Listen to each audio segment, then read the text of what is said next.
China produziert ca. 90% aller seltenen Erden. Sie werden für viele technische Anwendungen benötigt und bringen den Westen in eine gefährliche Abhängigkeit. Sie ist nicht nur den USA ein Dorn im Auge. American Rare Earth will seltene Erdenvorkommen außerhalb Chinas und in den USA und Australien erschließen und damit die Abhängigkeit des Westens bei diesen strategischen Rohstoffen unterstützen.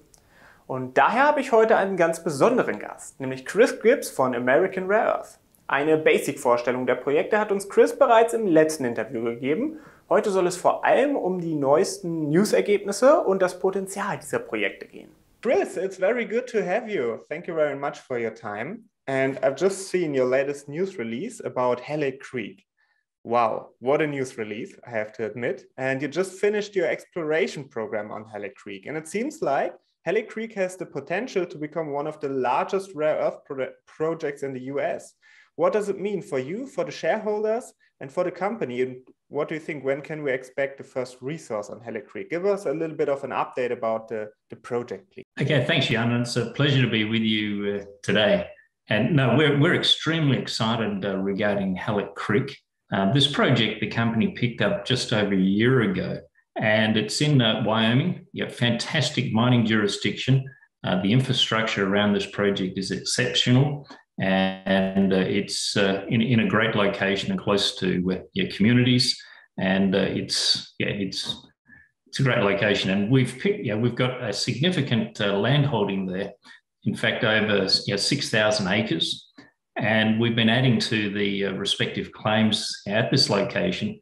But what we've also been doing is we did an extensive field exploration program where we identified some significant high-grade rare earth elements, and these are the magnetic middle elements throughout this property.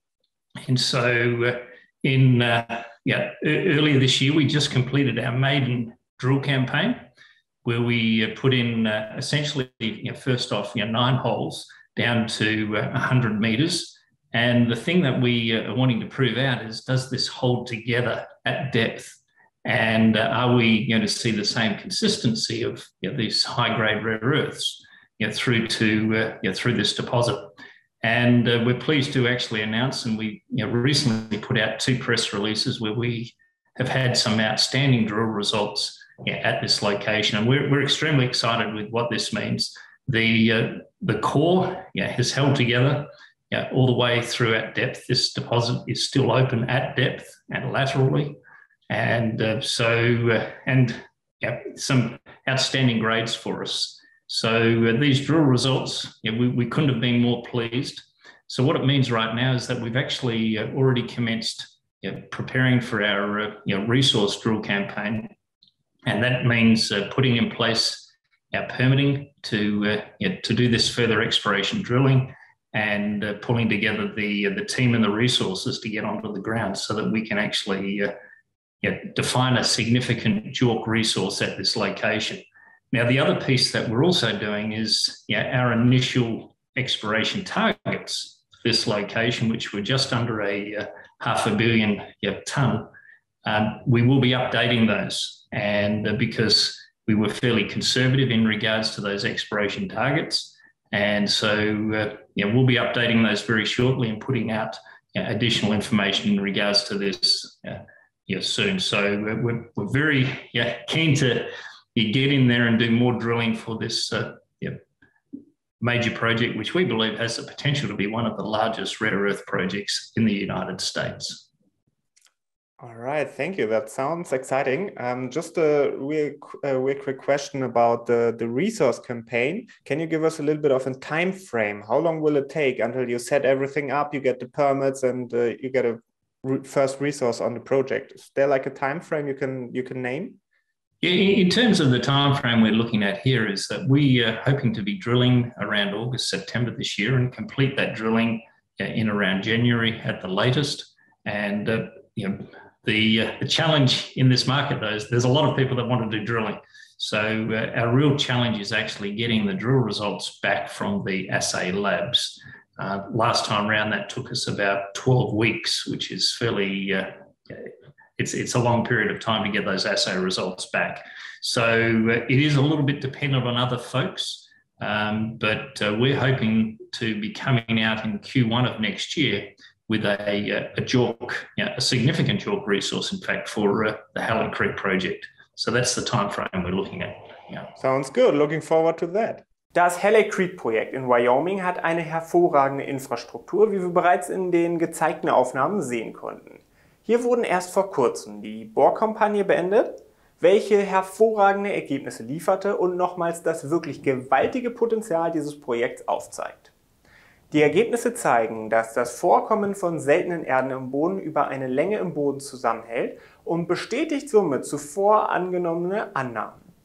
Nun werden die letzten Vorbereitungen getroffen, um eine offizielle Ressource identifizieren zu können.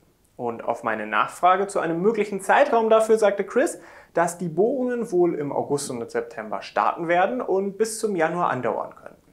Anschließend, da dauert es immer ein bisschen, bis die Labore dann eine offizielle Meldung zu den Ergebnissen geben. So Chris, you also released your first results from the La Paz project, and it seems like you have a significant potential to expand the project. You are also working on a PEA, which is supposed to be released by the second half of this year. Can you please give us an update on the project and when can we expect the PEA? Okay, thanks, Jan. It'll be my pleasure to give an update on La Paz. And no, look, La Paz is the flagship project for us, and we've been working on La Paz for some time. And you are correct, we have a JORC resource on the La Paz project, which is 170 million tonne. And but what we've also been doing at La Paz is we've also been doing further exploration drilling, and we have an exploration target on La Paz, which is just under 1 billion metric tonne. And this is in particular, the area we're looking at is the southwest area of the La Paz project. And earlier this year, we completed further drilling of that area. We did release some initial drill results for that just over a month ago. And we're anticipating further drill results once we get these results back from these assay labs, which are taking their time. And but no, we're very keen to further expand the JORC resource for this project. The La Paz project, the grade at La Paz is not as high as other rare earth projects, but what sets La Paz apart, and also the Halit Creek project, is both projects are low in thorium and uranium, the penalty elements. Now, the difference with La Paz and Halit Creek is that Halit Creek is about 10 times better grade than La Paz. So La Paz, I like it. It's a large scale. It's going to be a huge project. And so what we're wanting to really prove out for La Paz is this significant resource. And so this further drilling that we just completed has again demonstrated that the area that we're looking at does require further drilling, and it will require a further extensive drill campaign to essentially come out with additional JORC resources for La Paz. And so what our strategy is right now is to do that drilling first before we actually complete the balance of that PEA. And the reason for that is that obviously doing a PEA on a billion plus tonnes versus 170 million tonnes will significantly impact the economics and the financials for this project. So from a business priority perspective, our focus right now is number one, to establish this JORC resource for Halit Creek. And into next year, we will be following our drill campaign for Halit Creek, be then moving into further drilling at the La Paz project to add those significant resources. And look, it really comes down to right now just making sure that we don't overextend ourselves with our resources.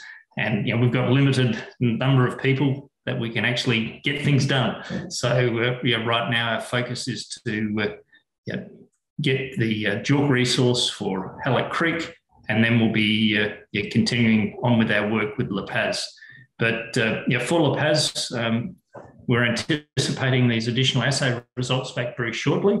we'll also be then updating the exploration targets for La Paz, because what we've seen again is extremely promising.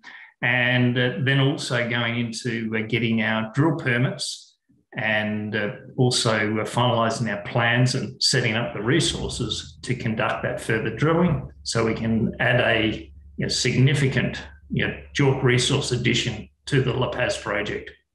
But no, look, it's extremely exciting, and that's I think that's the best path forward for La Paz, and we're keen to make this happen for both these projects. Where again, back to our belief is that we believe we've got two of the largest rare earth projects in North America, and what sets these projects apart is that they are extremely low in these penalty elements. And so, lots of good things happening at both La Paz and Halit Creek.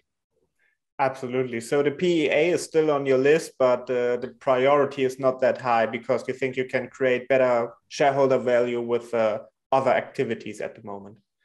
Well, that is correct. And look, the PEA for La Paz, it is simply put, a PEA for 170 million tonne JORC resource versus a billion tonne plus resource. It will be it's absolutely understandable. Yes, absolutely. Yeah. Alright, perfekt. Thank you very much. Auch auf dem La Paz-Projekt in der USA wurde weiter exploriert und auch hier werden gute Ergebnisse erwartet. Bisher konnte das Projekt von den Bohrungen schon vergrößert werden. Mit der angekündigten PEA möchte Chris aus wirtschaftlichen Gründen noch warten. Diese erfordert nämlich viel Arbeit auf der einen Seite und zuvor sollen noch weitere Bohrungen zur Vergrößerung der Ressource erfolgen und das steht auf der anderen Seite. In der Priorität hat sich das Halit Creek Projekt durch die letzten Bohrungen allerdings etwas nach vorne geschoben. Und so möchte Chris einen bestmöglichen Value für die Shareholder bieten. Anschließend habe ich Chris noch auf die Umweltverträglichkeit von der Förderung seltener Erden angesprochen.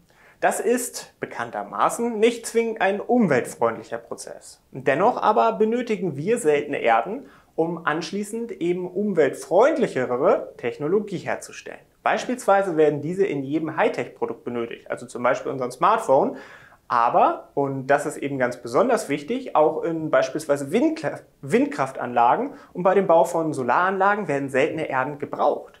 Wie heißt es also so schön? Der Bergbau, der wirkt vielleicht im ersten Moment nicht sexy und nicht umweltfreundlich. Aber ohne den Bergbau, da geht nichts.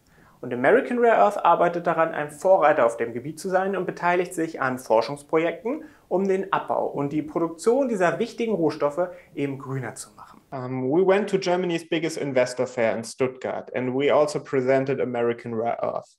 And one of the attendees asked me how environmentally friendly American Rare Earth is. I told her that you are working on making the process of producing rare earth as environmentally friendly as possible. And even Western Rare Earth is part of the Critical Material Institute. And you're working with universities to find the best way possible. But I'm sure you can explain it better. So what would you tell her if she would be able to ask you directly right now?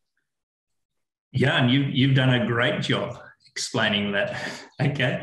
No, you are 100% correct. Look, what distinguishes American Rare Earths apart from other rare earth projects, and this is the Halit Creek project and the La Paz project, is that they are extremely low in thorium and uranium content.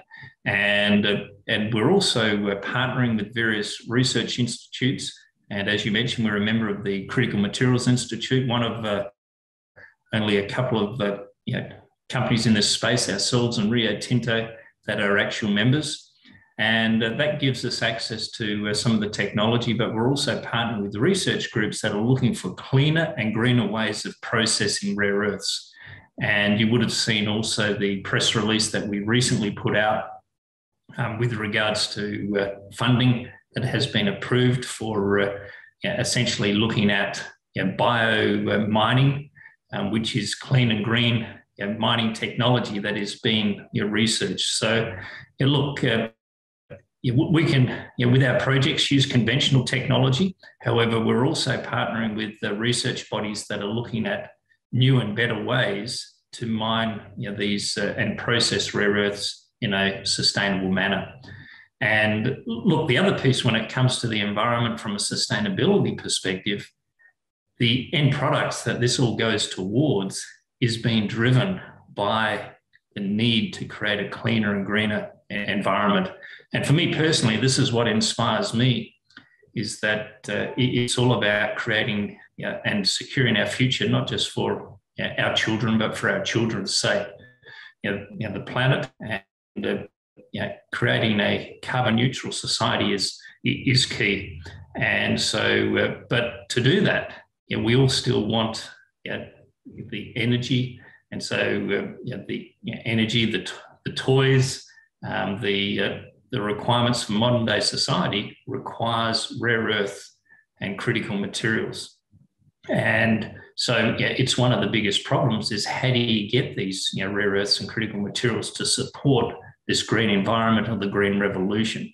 And right now there is a significant shortage, and there's the processing and refining of these materials at the moment is not what you call the most cleanest and greenest. So that's our focus, is that we want to be part of the solution to process and refine rare earths in a sustainable manner. So I'm quite excited about that. One of our board of directors that we've brought on, a lady, Mel Sanderson, is also a leader in ESG, and she played a key role at other mining company, and but also has been a US diplomat, has been a key part of providing strategy and advice for us when it comes to ESG. But it's an area we're very passionate about, and it inspires us, and so we're part of the solution, not part of the problem. Wie immer gilt aber, erst informieren, dann investieren. Wir betreiben hier bei Axinocapital keine Anlageberatung, sondern informieren euch über spannende News aus dem Small-Cap-Sektor von Firmen, die wir vertreten. Wenn ihr zukünftig keine News mehr verpassen wollt, dann abonniert doch gerne den Kanal und wir sehen uns wieder im nächsten Video.